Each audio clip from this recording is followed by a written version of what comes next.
Bonjour, vous demandez peut-être quel est l'impact de votre installation électrique sur notre santé. Je vous propose de découvrir tout ça, quel est l'impact des champs électriques, des champs magnétiques qui sont liés à notre installation électrique et aussi à tous les appareils qui sont branchés dessus. Je m'appelle Christelle Barbier, je suis géobiologue, bioénergéticienne et praticienne chamanique depuis 2007 et je vous propose des vidéos pour être épanoui et bien chez vous. Donc dans votre installation électrique, il va y avoir déjà une première chose qu'il va falloir mesurer, c'est ce qu'on appelle le champ électrique. Alors qu'est-ce que c'est qu'un champ électrique? C'est tout simplement l'influence provoquée par une charge électrique. Donc dès qu'on va avoir en fait de l'électricité qui passe à un endroit, on va forcément avoir un champ électrique. Donc dès qu'on va avoir des câbles dans des cloisons, dès qu'on va avoir des appareils qui sont branchés, on va avoir un champ électrique qui va être présent. Alors après, il ne faut pas non plus devenir parano. Certes, on va avoir un champ électrique, mais il n'y a pas toujours un impact sur la santé. Et c'est là où c'est important de bien faire des mesures pour savoir vraiment jusqu'où ce champ électrique rayonne et s'il a vraiment un impact sur nous. Donc, par exemple, vous avez tous vu, vous avez tous expérimenté, on prend une règle en plastique qu'on frotte avec de la laine et tout simplement, en fait, les petits morceaux de papier vont venir se coller à la règle. Donc ça, c'est vraiment typique en fait de ce champ électrique. Donc on voit bien l'influence en fait de ce champ électrique. Donc qu'est-ce qui peut générer un champ électrique? Ça va être tout simplement les câbles qui sont branchés en fait dans les cloisons. Ça peut être aussi les appareils, les lampes de chevet, tout ça, ça peut créer des champs électriques.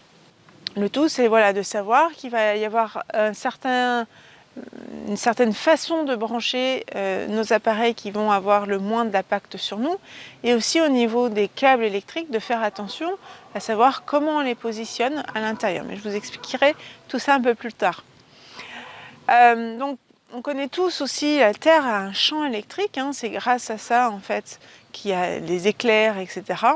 Donc là par contre on va avoir un champ électrique continu, contrairement à l'électricité qui passe en fait dans notre habitation, on va avoir un champ électrique alternatif.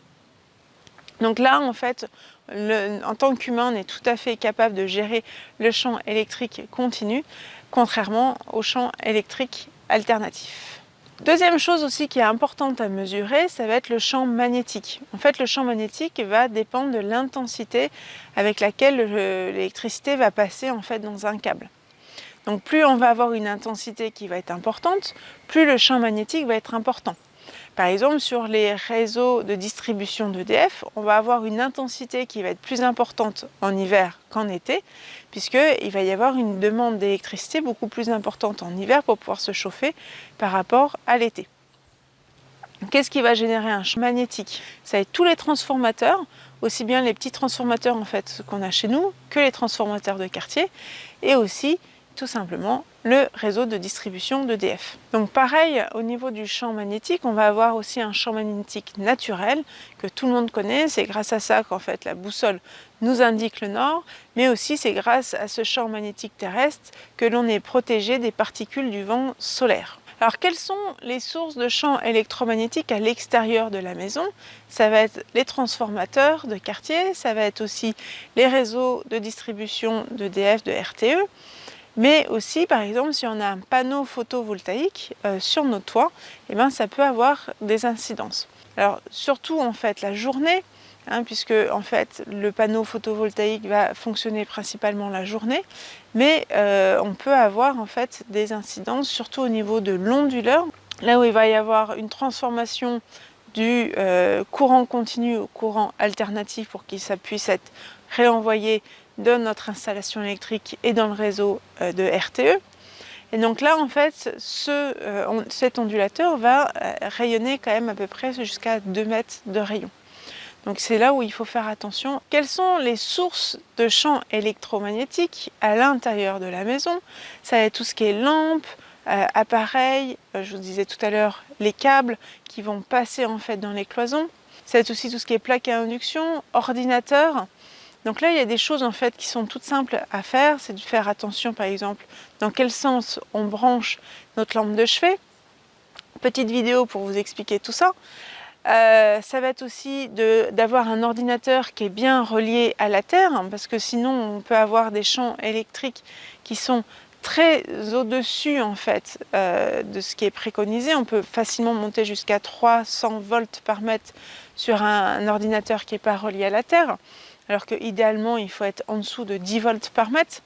Donc ça, c'est des choses en fait qui sont relativement faciles à faire attention, mais il faut le savoir dès le départ. Au niveau des câbles électriques, quand les câbles électriques vont passer dans des cloisons en placo-plâtre, il est important de bien rifter et de relier l'ossature métallique à la terre, parce que ça va permettre en fait de diminuer les champs électriques qui vont être générés en fait par le câble.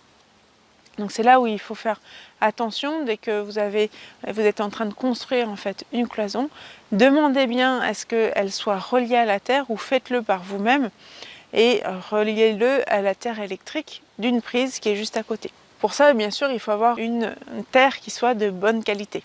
Quelles sont les conséquences sur la santé? Vous allez me dire, il y a eu plusieurs études scientifiques qui ont montré en fait que les champs électromagnétiques fragilisent en fait l'ADN. Ça risque aussi de créer une dégénérescence des cellules nerveuses, ça crée un stress cellulaire et ça dérègle le système immunitaire. Donc tout ça, en fait, c'est quand même important de se rendre compte que ces champs électromagnétiques ne sont pas anodins, et c'est pour ça en fait que des normes beaucoup plus drastiques que les normes françaises ont été développées, parce qu'ils se sont posé la question de savoir à partir de quel seuil ils commencent à avoir un impact sur la santé.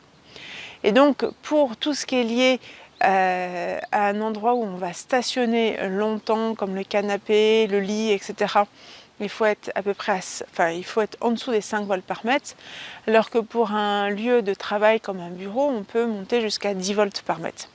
Mais donc, c'est important de bien savoir en fait que ces champs électriques ont un impact sur notre santé. Donc c'est là où c'est important de faire une mesure de votre lieu d'habitation, de votre entreprise, pour savoir en fait quels sont les points à améliorer. Est-ce que vous avez un mur qui rayonne? Est-ce que vous avez une lampe de chevet ou une lampe de bureau qui est branchée dans le mauvais sens? Tout ça en fait, c'est des petites choses à regarder qui peuvent vraiment changer en fait votre qualité de sommeil ou aussi votre qualité de travail. Donc voilà, ça peut être tout simple, changer le sens de branchement de la lampe, ou déplacer en fait une rallonge électrique qui du coup peut, si elle est mal positionnée, être amplifiée par une ossature métallique d'un bureau ou d'un lit.